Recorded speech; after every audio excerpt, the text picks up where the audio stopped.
Our next speaker is Dr. Jonny Stark, who's going to talk about life under the ice, biodiversity in Antarctica's coastal ecosystems. So Jonny's a marine ecologist at AAD. His research focuses on the effects of environmental change in coastal ecosystems, ranging from impacts of localised human activities right through to global change. He's done over 300 dives in Antarctica and 13 field seasons, but he is now running a mini yellow submarine, remotely operated. Jonny, over to you. Thanks, Nicole. Thank you. So yes, I'll be talking about life in Antarctic coastal marine ecosystems. So, just the button, which button is it? Aha. So Antarctic ice-free coast is actually relatively uncommon. And this is because most of the Antarctic coast consists of floating ice shelves or the continental ice sheet. And shallow marine coastal areas are actually associated generally with this relatively uncommon ice-free coast. Now, in contrast to life on the land, life in marine coastal ecosystems is very different. Unlike on the land, marine ecosystems, life is really obvious. It's really abundant and it's everywhere. These are really dynamic and productive ecosystems. They support a lot of marine life. Despite the harsh environmental conditions, life is thriving on the seafloor around Antarctica. These ecosystems are also really diverse. There's a huge range of organisms of incredible shapes, colours and sizes. Some groups of animals have done really well in Antarctica and evolved into many different species. In contrast, there are a few other groups that are missing altogether. This diversity extends from the macro scale, where we see fish well over 1 metre in length, down to animals just a few millimetres in size crawling in the sediments on the seafloor, right down to the microscopic level. But literally, the seafloor is teeming with marine life. Some areas have developed some very special or unique communities, the like of which aren't really found anywhere else on Earth. And this is a really nice example. This is a reef comprised of tube-building polychaete worms, and it has a lot of similarities with a coral reef in terms of its structure that it provides and the diversity of life that lives on it.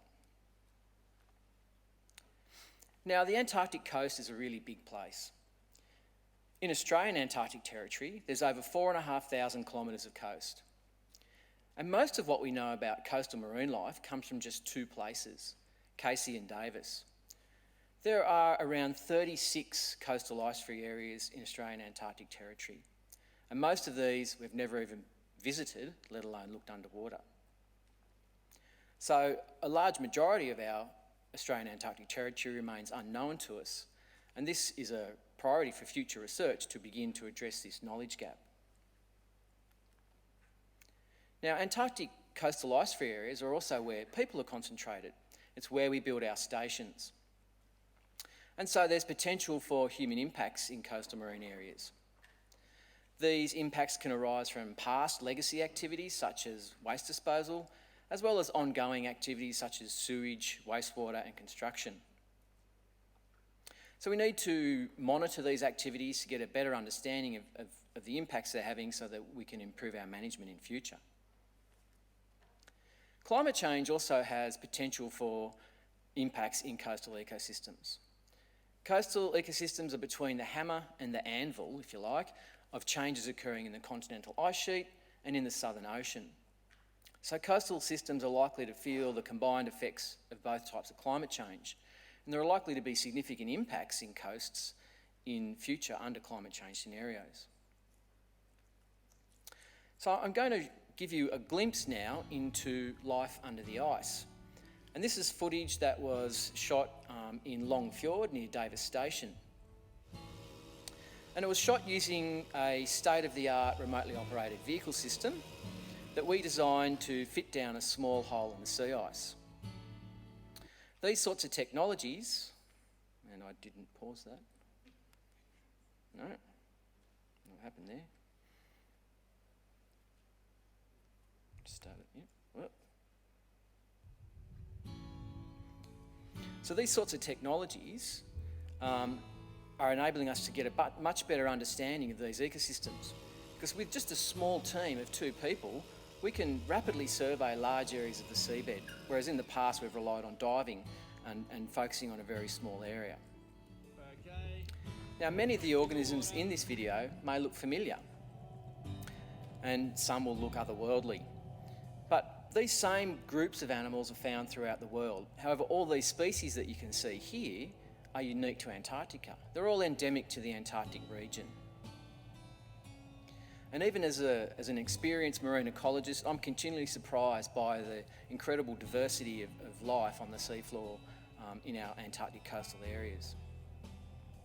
So this research addresses key scientific and government research priorities around environmental stewardship, and particularly around management and conservation. But with particular regard to its special qualities, such as its biodiversity. We need sustained and reliable observations of Antarctic marine environments and the pressures they're facing in order to ensure a better understanding of them and ensure their conservation into the future. Biodiversity research provides the basis to help develop proposals for conservation and protection of Antarctic environments. Because in order to manage and protect these areas, we need to understand what's there. We can't protect something that we don't know about. And a really good example of this is the incredible tube worm reef that's found in Ellis Fjord near Davis Station. This reef, we estimate it's somewhere around 8 kilometres long, and it grows down to 30 metres deep. And it's probably the only one of its kind in the world. At least it's the only one we're aware of. And it really is like a coral reef in terms of the amazing diversity of life it supports. Thanks very much.